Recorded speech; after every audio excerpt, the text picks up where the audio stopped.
Esses dias atrás eu já fiz essa pergunta e eu faço ela novamente.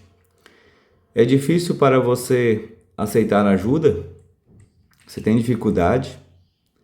Por que sim e por que não? Você lembra de algumas ocasiões em que Jesus ajudou você? A nossa devoção de hoje ela é baseada na leitura de 2 Tessalonicenses, que também foi a leitura do último domingo. 2 Tessalonicenses 3:6 até o versículo 12.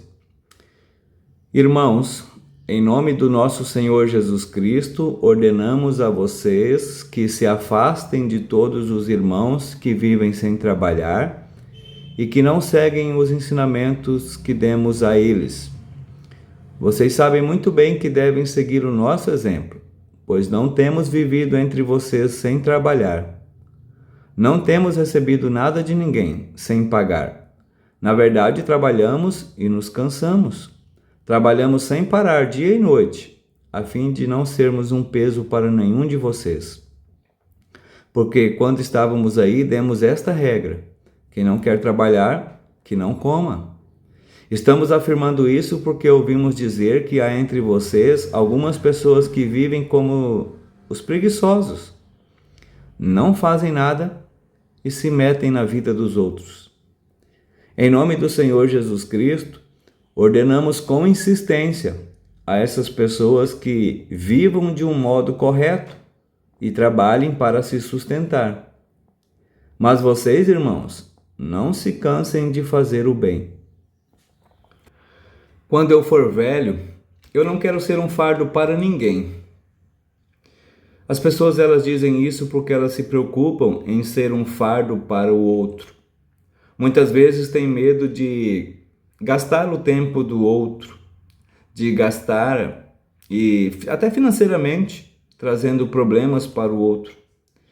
E assim o que essas pessoas fazem é tudo para permanecer na individualidade, ser independentes, permanecer mais doadores do que receptores.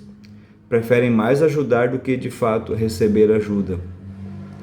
Só que para algumas pessoas isso pode até ser uma ameaça para a sua vida, porque muitas vezes elas permanecem em situações perigosas, muito além do tempo que deveriam aceitar ajuda.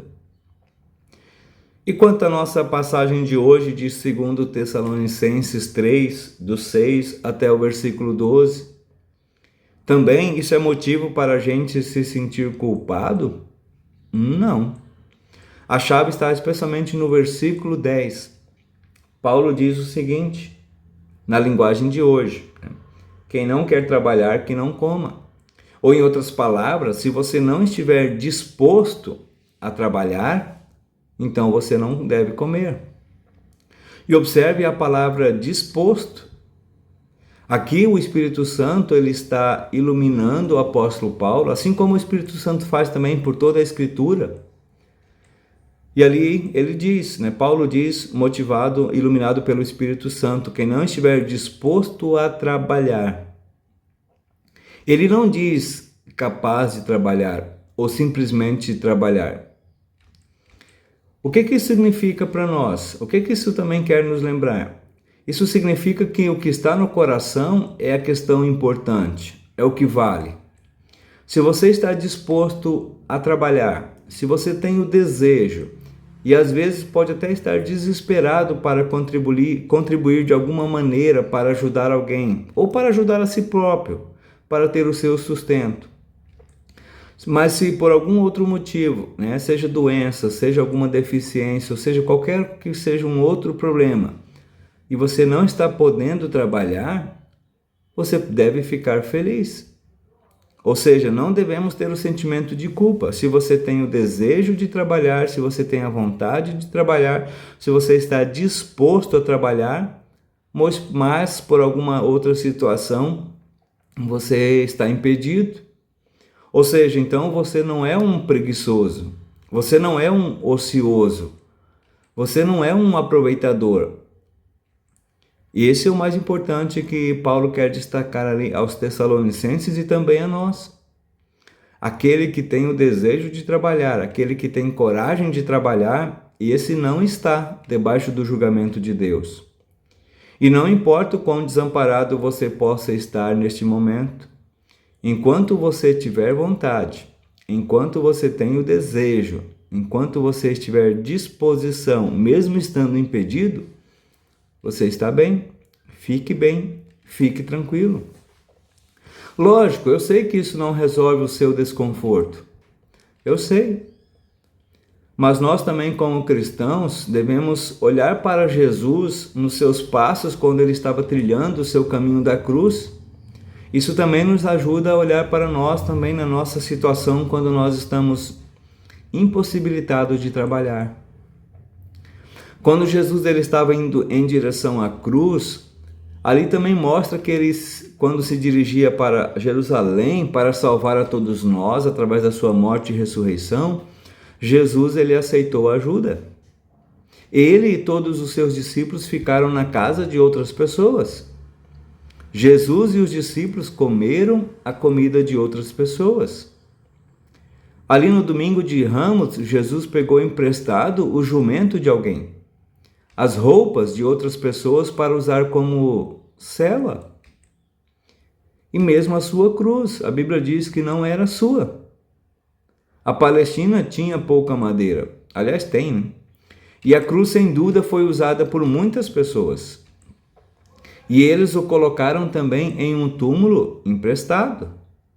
O túmulo que Jesus ficou não era dele. Ou seja, veja, quanta ajuda Jesus recebeu, especialmente na sua última semana. E também, lógico, durante todo o seu ministério. Pense nisso.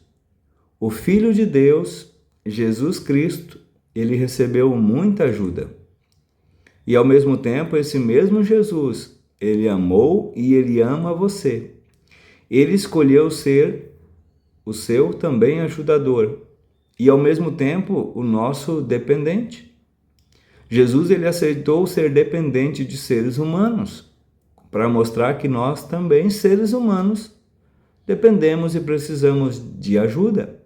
E especialmente espiritualmente falando, da maior ajuda que é o sacrifício de Jesus por amor a nós. E assim ele continua também nos dando ajuda por meio do Espírito Santo para que eu e para que você possa aceitar a dependência dele, sempre, diária e constantemente. E assim nós possamos caminhar em direção ao novo céu e à nova terra, recebendo a ajuda que Jesus nos oferece.